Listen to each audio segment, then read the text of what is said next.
Black-skinned people were a very common sight in London long before the 1950s immigration wave began from the West Indies. In 1764 it was recorded there were more than 20,000 black people of both sexes working as domestic servants in London, a huge number amongst a then population of 750,000. While many had their origins in slavery, they were well treated and enjoyed a relatively decent life when compared to the massive poverty the ordinary Londoner encountered. They were referred to then as Negroes, which at the time wasn't a derogatory term, but one that matter-of-factly denoted skin color from the French nègre, meaning black. The tradition of having a black house servant stemmed directly from royalty, whose fashions all the aspiring classes imitated. The custom of having a Negro boy in attendance at court originated in the Far East, when the great Oriental dictators flaunted little black servant boys as slaves. They sometimes sent them, richly dressed, as court gifts to each other. In England, Charles I was the first monarch to have a Negro servant at court, and he is shown, together with Queen Henrietta, in a painting by Daniel Myton.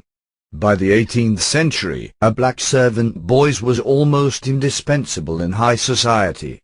They were dressed in the most flamboyant apparel and often adorned with jewels, and some wore a silver collar. Tall pedestals on tripod bases were popular in the 17th and 18th centuries, and their supports were usually baluster-shaped, or in the form of a Negro figure holding up a circular tray. These were known as Blackamoor figures, and were bonized with painted and gilt decoration. Blackamoor figures came into general use among the upper classes in France around 1650. Over there they were called guéridons, from the term applied to young Moors who had been brought over from Africa as servant boys. These small round tables were exported from France, Italy and Holland, and references appear in England as early as 1638.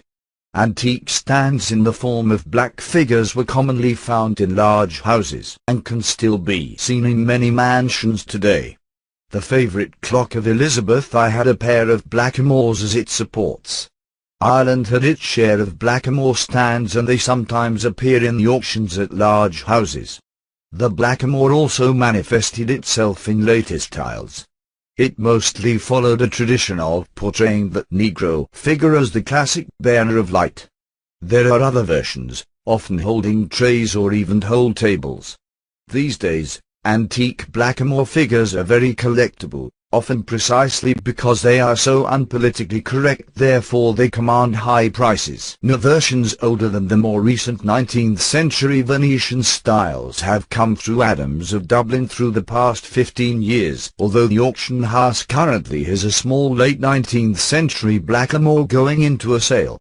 The wood, gesso, paint and gilded figurine is holding up a tray and stands about knee-high and is not in good condition. Nonetheless, he is expected to make about €800. Previous sales at Adams have included a pair of larger eye-height figures on plinths which made €3,000 in 2009, a solitary figure made €800 2 years later in 2011, and most interesting of all, a large Blackamoor holding up a large rectangular table achieved €2,600 in 2008. Watch out if you're hunting for them in markets and shops, because there are a lot of later copies about.